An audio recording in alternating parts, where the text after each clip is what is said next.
Bumiyahe ako ng mahigit 100 kilometro para lamang maipakita sa inyo kung ano nga ba ang magiging epekto ng Delo Gold sa makina ng ating mga motor.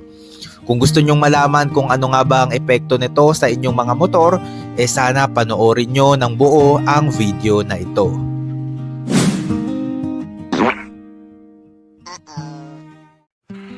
Ito na siguro ang pinaka-controversial na langis sa riding community. May mga nagsasabi na pwede ito sa motor at may mga nagsasabi na hindi ito pwede sa motor. Ito nga pala ang Delo Gold. Bakit nga ba ito naging kontrobersyal? Ito po kasi ay isang diesel engine oil or langis para sa mga diesel na makina. Karaniwan ginagamit ito sa mga sasakyan, sa mga 4 wheels, kotse, van, at syempre sa truck din, no?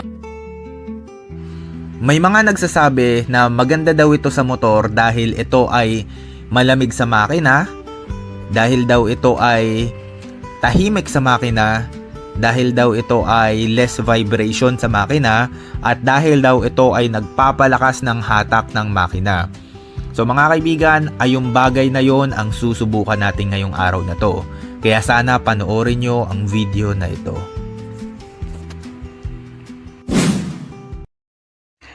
Ngayong araw na to ay susubukan natin yung Delo Gold kung nakakapatahimik ba talaga siya ng makina, kung malamig ba talaga siya sa makina, kung less vibration ba talaga sa makina, at kung lalakas nga ba talaga yung makina pag ginamitan ko nito.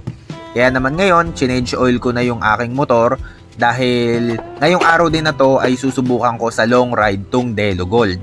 So ngayon, babiyahe ako magmula Antipolo papunta sa Caliraya, tapos dediretso ako papunta sa Infanta, Quezon. Hindi ko kasi kaya yung Batman Loop kasi wala na akong panggas. Kaya gano'n na lang muna yung gagawin natin na biyahe. Total, malayo-layo na rin naman yon. Masusubukan natin ang husto kung maganda nga ba talaga yung Delo Gold sa motor natin.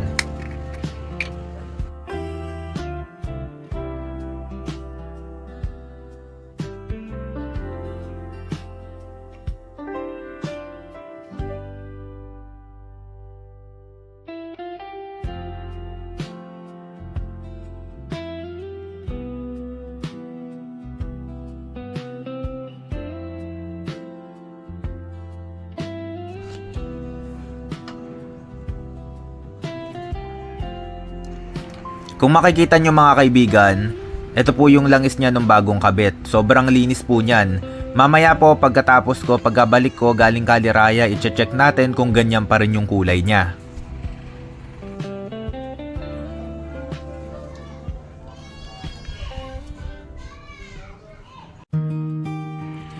Ang unang susubukan natin ngayon ay kung malamig nga ba talaga siya sa makina. Madaling araw pa lang umalis na kami dahil malayo nga kasi talaga yung pupuntahan namin. Mamaya pagdating natin dun sa pupuntahan namin, i-check ko kung malamig ba yung makina ko or mainit siya or kung mag-overheat ba yung motor.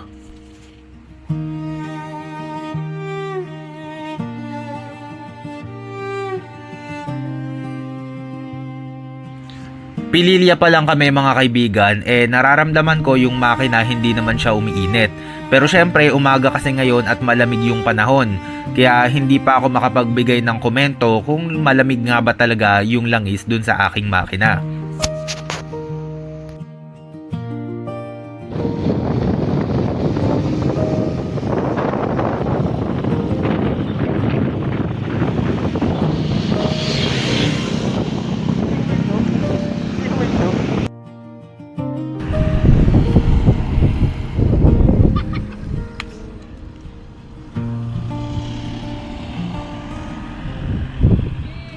So ayun, nandito kami sa Caliraya, no. Pinakapa ko tong makina ko. And ito parang totoo nga yung sinabi nila, hindi siya masyadong mainit sa makina. Maganda siya, no? Dahil hindi nga talaga siya masyadong mainit sa makina. Malayo na tong pinuntahan namin pero hindi masyadong uminit yung makina ko. Kung usapang lagatik naman, ito yung tunog niya at kayo na yung humusga kung nawala nga ba yung lagatik.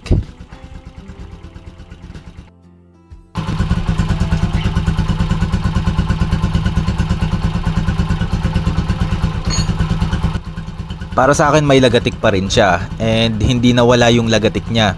Partida bago pa tong motor na to pero may lagatik pa rin. At bukod doon, tong motor kasi na to, tong gantong klaseng engine, yung push rod, notorious talaga to para sa lagatik.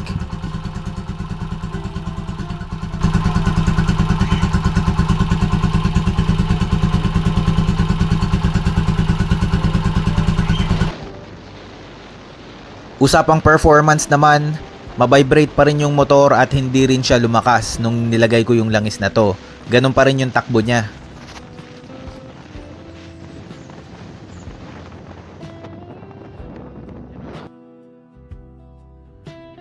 After approximately 250 kilometers na travel distance, ito na yung kulay ng kanyang langis. Tignan nyo mabuti.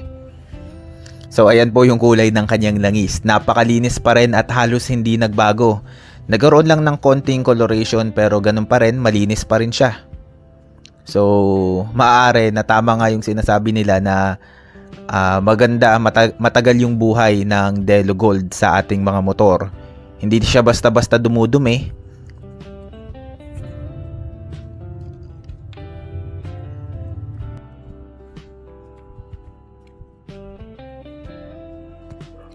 So ayun mga kaibigan, no, nilista ko yung positive and negative effect ng Delo Gold para sa ating mga engine. So ito na po yung breakdown ng positive and negative effect ng paggamit ng Delo Gold sa ating mga makina. So start muna tayo sa positive effect niya para sa ating mga makina.